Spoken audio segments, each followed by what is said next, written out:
Hello, it's Thursday. Today I saw Zombieland Double Tap, which is the sequel to a 2009 film called Zombieland.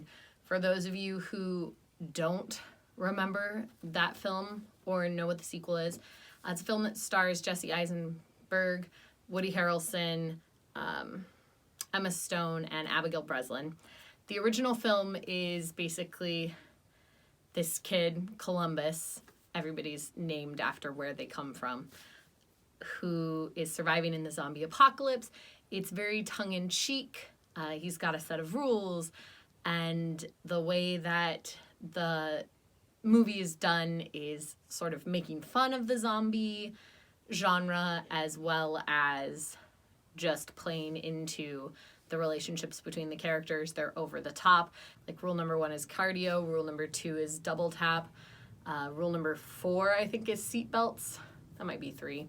But he's got a set of rules, and he meets up with Tallahassee, which is Woody Harrelson's character, and the two of them form a bond and start traveling together, and then eventually run into Emma Stone and Abigail Breslin, who are Wichita and Little Rock, and they sort of form this group. And at the end of the first film, they've sort of come together, all realizing that they need each other and that they can kill zombies together and sort of be a unit. So this film, which is a sequel that I enjoyed way more than I was anticipating, opens up with them like deciding to find a home. Spoilers, obviously, for Zombieland Double Tap. And they decide that home will be the White House. And so the film follows kind of an arc of that, like, found family sort of breaking apart and coming back together. And it's not necessarily unique in its overarching storyline, but that's okay because it's really, really fun. It opens with Columbus doing a voiceover that basically mentions that here you guys are, coming back to us 10 years later. How great. They have a bunch of tongue-in-cheek references to the fact that a lot of their like catchphrases and things like that are dated because they're from the original film. And it's just really, really doesn't take itself seriously, and that makes for a really fun romp and a good time. I also enjoy these films because even though everything is got a lot of cliche and things that they play with, they do actually spend time developing their characters and kind of building who the people are. The one thing that they don't spend any time building is really the world. So in this, they have developed these different types of zombies. So there's the Homer, which is like the really dumb zombie who's easy to kill because he just sort of wanders around and doesn't really know what he's doing and does a bunch of stupid stuff. And then there is the Hawking, which is like the super smart zombie who can figure things out and open doors and climb on things and do that sort of stuff. Still can shoot them with a double tap through the head. And then the Ninja, which is the scariest at that time. It's the one that, you know, sneaks around, and then the first thing you hear is your own screams. That's how they lay that out. And in this film, they have to face off against a new set of zombies that they call like the Terminators, the T-8000s, which is basically a zombie that will just keep coming until you completely obliterate its head. And they're hard to take down. And so that is their enemy in this. But as far as the world that exists in Zombieland, they just don't spend a lot of time on it. Like, why do they still have power, but cars with running engines and gas is scarce? That's a very good question. They have this throwaway line about, like, who knew the dams would keep producing power? Which I guess is technically true, but, like, would not cover the entirety of the United States. So, one thing that I do enjoy about this particular brand of the apocalypse is that they have no qualms about being irreverent about everything. And it's what I like about these characters is that the idea that, like, the home they decide to make is the White House. And they have Christmas while they're there. And Tallahassee cuts up a portrait of Taft and uses it as wrapping paper.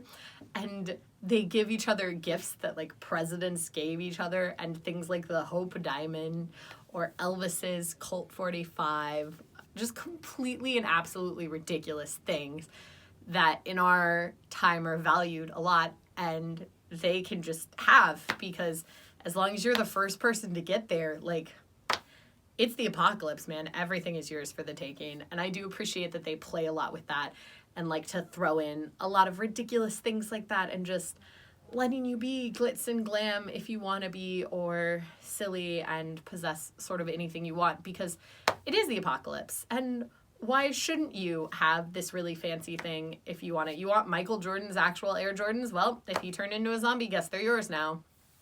If you're the first one to his house, there it is. So I do appreciate that, and I like the fun that they have with that, and the way that you can sort of live your best life in the apocalypse. And it's the fun side of zombies, which is what I think sets Zombieland apart from like a lot of the darker zombie narratives. And they find themselves entwined with more people in this, which is kind of cool, because you were left in the first one sort of wondering if more people existed in the world.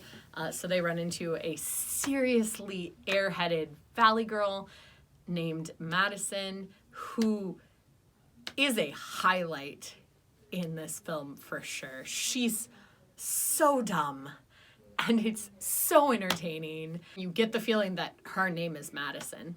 It just happens to be lucky that there's also a Madison place that you could be from. And she's ridiculous and very entertaining, and I had a great time listening or like watching her and her character develop. They also created this like peaceful hippie compound called Babylon that's in a tower, just in case the very obvious parallels were lost on anyone.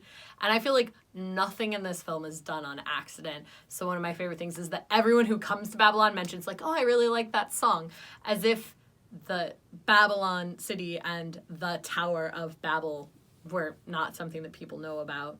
But they're like a peaceful place, and they take your guns away and melt them and turn them into peace signs, because that's a smart thing to do in the zombie apocalypse, guys. And it's where the showdown happens. And the film finishes its dramatic arc, obviously, with our heroes victorious, because that's the way that it should be. And, you know, totally realistic. Nobody dies in the zombie apocalypse. It's much better that way. And just a realization that, like, home is the people that you're with.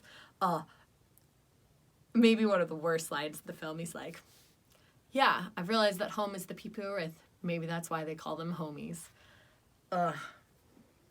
See what I mean about not taking yourself too seriously? Like, that's what it is. So it's a fun film. I highly recommend it. I maybe liked it better than the first one, although the first one is so, so good. I give it 5 out of 5 stars, for sure. If you have a chance to go see it, you should really check it out, especially if you saw the first Zombieland and loved it. You will not be disappointed. Go for the ridiculous wisecracking jokes. Stay for the zombie kill of the year. Enjoy the film. I'll see you tomorrow.